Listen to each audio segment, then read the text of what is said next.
చపల చిత్తానికి ప్రతీకగా నిలిచే అమెరికా అధ్యక్షుడు ట్రంప్ ఎప్పుడు ఎలాంటి నిర్ణయం తీసుకుంటాడో తెలియదు. ముందు పెట్టరేగిపోయే ఆయన, తర్వాత కూల్ అయిన సందర్భాలున్నాయి. చైనాతో 100% సుంకాల యుద్ధం చేస్తున్నామని చెప్పిన 24 గంటల్లో 50%కి, తర్వాత 25%కి కూడా దిగి వచ్చారు.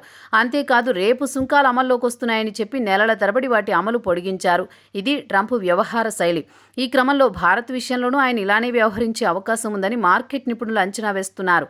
కానీ ట్రంప్ మాత్రం లేదు, భారత్ విషయంలో వెనక్కి తగ్గే ప్రసక్తే లేదని తేల్చి చెప్పారు.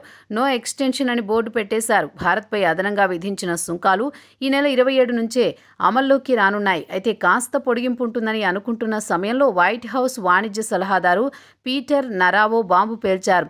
ట్రంప్ ఉద్దేశం ప్రకారం భారత్ నో ఎక్స్టెన్షన్ టైం అని నరావో తేల్చేశారు. అంటే అదనంగా విధించిన 25% సుంకాలు, ఇప్పటికే విధించిన 25% సుంకాలు కలిపి ఈ నెల 27 నుంచి మొత్తంగా 50% సుంకాలు అమల్లోకి రానున్నాయన్నమాట.